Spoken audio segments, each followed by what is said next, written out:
एक चीज़ जो समझ नहीं आती वो ये है कि despite of all the uncertainty, यानी कि जंगें चल रही हैं पूरी दुनिया में, ठीक है, यूक्रेन वॉर अभी तक थमने का नाम नहीं ले रही, ग़ज़ा और इसराइल के बीच जो जंग चल रही है वो भी मेरे ख्याल में सीज़ फायर हुआ है लेकिन ना होने के बराबर है। इसके अलावा ले ऑफ्स हो रहे हैं हर तरफ, हर कंपनी ले ऑफ कर रही है, बड़ी से बड़ी कंपनी ले ऑफ कर रही है। इसके अलावा जो डेट की सिचुएशन है, यानी कि यूएस गवर्नमेंट के ऊपर ही $38 ट्रिलियन का डेट है और वो कहीं थमने का नाम नहीं ले रहा।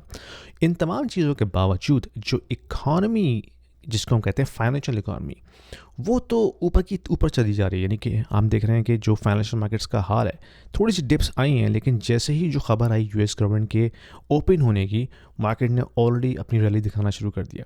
तो दैट मीन्स के कोई फंडामेंटल शिफ्ट हुआ है। यानी कि जो हम पिछले रिसेशंस को स्टडी करते हैं तो उनका ख़ास पैटर्न था और अब हमें लगता है कि वो पैटर्न शायद उस तरह से इम्प्लीमेंट नहीं हो पा रहा।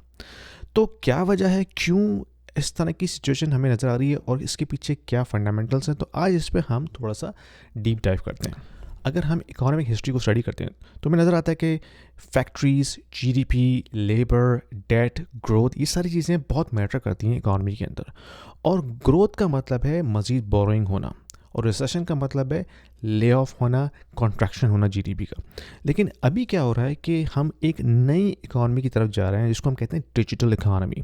अगर हम जो बड़ी बड़ी कंपनीज हैं मैक्स 7 को स्टडी करते हैं, जिसमें एप्पल, गूगल, एनवीडिया, माइक्रोसॉफ्ट ये शामिल हैं, इनके पास इतना कैश है कि इनको डेट की ज़रूरत नहीं है। यानी कि पिछली हमने देखा था इकॉनमीज़ के अंदर कि कंपनीज जो थी ना वो डेट डिपेंडेंट थी, यानी कि डेट इनके पास बोरिंग होती थी, फिर वो ग्रोथ दिखाते थे और एक साइकिल चलती थी। जब और बोरिंग जब इतनी ज़्यादा होती थी फिर ऑफ कोर्स उनको कट डाउन करना पड़ता था, रिसेशन आता था, ले ऑफ्स होते थे और वो साइकिल रिपीट होती रहती। लेकिन अब क्या हो रहा है कि जो बड़ी बड़ी कंपनीज हैं इनका बहुत कंट्रोल है इकॉनमी के ऊपर, लेकिन इनका जो बिजनेस मॉडल है वो कैश ड्रिवन है। यानी कि इनके पास इतना कैश है कि उनको डेट लेने की ज़रूरत नहीं पड़ी, और जब डेट लेने की ज़रूरत नहीं पड़ी तो वो जो डेट साइकिल है, ठीक है, बूम एंड बस्ट की, वो उस तरह से यहाँ एग्जीक्यूट होती नज़र नहीं आ रही। तो कुछ लोग कह रहे हैं कि भाई रिसेशन जो है ना अब हमें उस तरह से नज़र नहीं आएगा जिस तरह से हमें पहले नज़र आया था, ठीक है।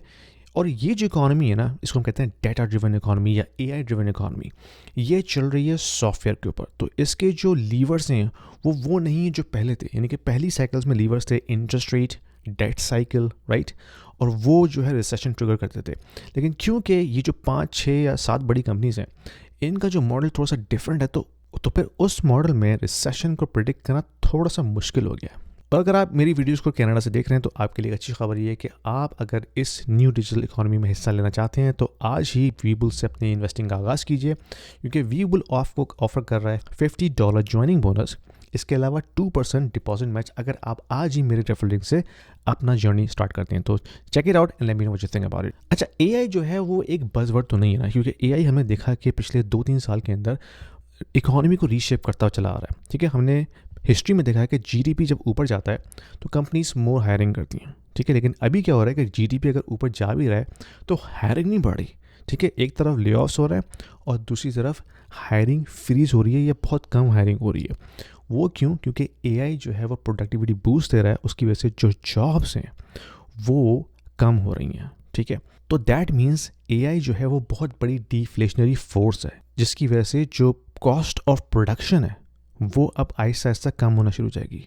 तो जिसकी वजह से इन्फ्लेशन मज़ीद कम होगी और जो सेंट्रल बैंक्स हैं, यानी कि federal reserve, bank of Canada, bank of England, इनको मज़ीद रेट कट करना पड़ेगा, क्योंकि इस डिफ्लेशन की वजह से जॉब्स क्रिएट नहीं होंगी। तो जॉब्स क्रिएट नहीं होंगी तो जो वर्किंग लेबर फोर्स है they are going to struggle, तो उनको रिलीफ देने के लिए इंटरेस्ट रेट को कट करना पड़ेगा। तो सेटअप क्या बन रहा है? सेटअप ये बन रहा है कि अर्निंग्स बढ़ रही हैं, रेट्स कट हो रहे हैं और फिर एसेट प्राइसेस जो है वो ऊपर की तरफ जाएंगे। तो इस तरह हम देख रहे हैं कि जो एआई ड्रिवन इकॉनमी है ये पिछली रिसेशन साइकिल्स हैं इनको बड़ी तेज़ी से चेंज कर रही हैं। अच्छा, एक तो ये एआई ड्रिवन ट्रांसफॉर्मेशन हो रही है। इसके अलावा जो डिजिटल ट्रांसफॉर्मेशन फाइनेंशियल प्लम्बिंग में हो रही है that is driven by crypto, जिसको हम कहते हैं डिजिटल मनी। तो फ्यूचर ऑफ फाइनेंस जो है ना वो स्टॉक नहीं है, वो बेसिकली है क्रिप्टो, टोकनाइजेशन, स्टेबल कॉइन्स।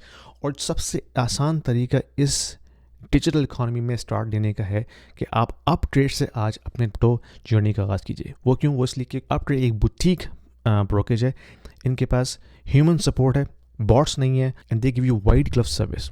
आपके पास एक डेडिकेटेड क्रिप्टो प्लानर होगा जो आपके साथ काम करेगा, they will give you white glove service, और आपके पास एक्सेस होगा तमाम ऑल्ट कॉइन्स, इथेरियम, बिटकॉइन को ट्रेड करने का। तो अगर आप चाहते हैं कि आप क्रिप्टो के पोर्टफोलियो का आगाज करें तो check out the Uptrade link in my description, और वो आपको मेरे रेफरल लिंक से 30% डिस्काउंट देंगे ऑन देयर ब्रोकेज फीस। अच्छा, बहुत से लोग ये रियलाइज़ नहीं करते कि जो AI है ये बहुत एनर्जी हंग्री है, यानी कि एक अंदाजे के मुताबिक $5 ट्रिलियन स्पेंड होंगे up until 2030 to build the infrastructure, जिसमें ऑफ कोर्स डेटा सेंटर शामिल हैं, सेमीकंडक्टर शामिल हैं, रिन्यूएबल ग्रिड शामिल हैं, ठीक है, जो इलेक्ट्रिकल ग्रिड है, जो पावर एनर्जी है, उसके ग्रिड्स क्रिएट होंगे। इसमें जो माइनर्स हैं, जो बिटकॉइन या क्रिप्टो माइनर्स हैं, उनका बड़ा रोल होगा। क्यों? क्योंकि वो भी एनर्जी कंज्यूम करते हैं। That will also play a role कि अगर एनर्जी प्राइसेस ऊपर जाएंगी या एनर्जी जो है वो कंस्ट्रेंड होंगी तो उसकी वजह से जो क्रिप्टो माइनिंग है वो एक्सपेंसिव होना शुरू होगी। That means it is going to boost crypto assets. तो इस पूरे सिनेरियो में AI रेवोल्यूशन,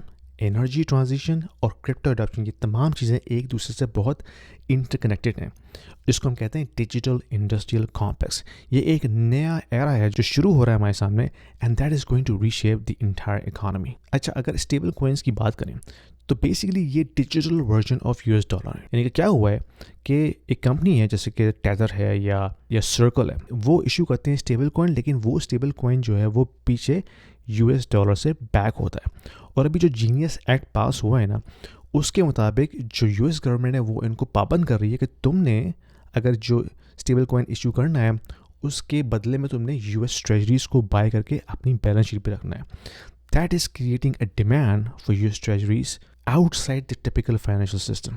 और फिर उससे होगा ये कि जो टोकन्स क्रिएट होंगे ये यूनिवर्सल होंगे, यानी कि अक्रॉस द ग्लोब यूज होंगे। कोई भी कहीं भी बैठ के स्टेबल कॉइन्स बाय कर सकता है और उसके ज़रिए पैसे को मूव कर सकता है from one country to the another. तो इसका मतलब ये है कि क्रिप्टो कहीं जाने वाला नहीं है, बल्कि क्रिप्टो जो है वो ग्लोबल फाइनेंस का प्लम्बिंग के तौर पे सामने आ रहा है। तो अक्सर लोग कहते हैं बिटकॉइन बड़ा स्पेकुलेटिव है, लेकिन जो बिहाइंड द सीन काम हो रहा है वो ये हो रहा है कि जो नया फाइनेंशियल सिस्टम डेवलप हो रहा है उसकी जो फाउंडेशन, उसकी जो प्लम्बिंग है वो ब्लॉकचेन के ऊपर है, और ज़्यादातर काम इसमें इथेरियम ब्लॉकचेन के ऊपर हो रहा है। मेरी वीडियोस को देखने के बाद बहुत से लोग मुझे अप्रोच करते हैं कि भाई हमने आपसे 1-to-1 कंसल्टिंग करनी है। तो अगर आप भी चाहते हैं मेरे साथ 1-to-1 कंसल्टिंग कॉल करना, तो आपको एक लिंक मिल जाएगा जहाँ से आप मेरे साथ एक कॉल बुक कर सकते हैं 30 मिनट्स की, जिसमें हम बैठ के आपके इन्वेस्टमेंट पोर्टफोलियो, आपकी इन्वेस्टमेंट स्ट्रैटेजी, आपका करियर प्लान, इन तमाम चीज़ों में हम बात कर सकते हैं। तो check the link in the description below and let me know how I can help. तो इन तमाम चीज़ों का मतलब क्या है? मतलब ये है कि भाई जो इकोनॉमी है ना वो कहीं कोलैप्स नहीं हो रही है, वो चेंज हो रही है, वो इवॉल्व हो रही है, वो ट्रांजिशन हो रही है, और AI इसमें बहुत इंपॉर्टेंट रोल प्ले कर रहा है। AI की वजह से जो चेंजेस आ रही हैं वो बहुत तेज़ी से चेंजेस हो रही हैं, उसके ज़रिए प्रोडक्टिविटी का बूस्ट आ रहा है, साथ ही साथ जो अमाउंट ऑफ जॉब्स हैं वो भी कम हो रही हैं। और क्रिप्टो दूसरी तरफ कैपिटल को स्मार्टर बना रहा है, बॉर्डरलेस बना रहा है और प्रोग्रामेबल बना रहा है। और इन्वेस्टर को ये चीज़ समझना बहुत ज़रूरी है, क्योंकि हम शायद रिसेशन उस तरह से ना देखें जिस तरह से हमने पहले देखी हैं, लेकिन ये जो डिप्स आएंगी ये शॉर्ट टर्म होंगी, वॉलेटिलिटी रहेगी, लेकिन जो साइकिल्स होंगी वो बड़ी फास्टर होंगी, यानी कि dip up dip up dip up. तो यहीं पे आपको अपॉर्चुनिटी नजर आएंगी कि आपने यहाँ पे कैसे पैसा बनाना है। एनीवे, अगर आपको ये वीडियो पसंद आई है तो लाइक कीजिए, सब्सक्राइब कीजिए चैनल को और शेयर कीजिए अपने फ्रेंड्स एंड फैमिली के साथ। अगर आप अपने क्रिप्टो जर्नी का आगाज़ करना चाहते हैं तो अपट्रेड का लिंक ट्राई कीजिए। अगर आप स्टॉक का जर्नी स्टार्ट करना चाहते हैं तो वीबल ट्राई कीजिए। और अगर आप चाहते हैं मुझसे 1-to-1 कंसल्टिंग करना तो नीचे दिए गए लिंक से कॉल बुक करके मुझसे बात कर सकते हैं। एनीवे, मेरा नाम यासीन निज़ामी है। Thanks for watching and I will see you in my next video. Thank you.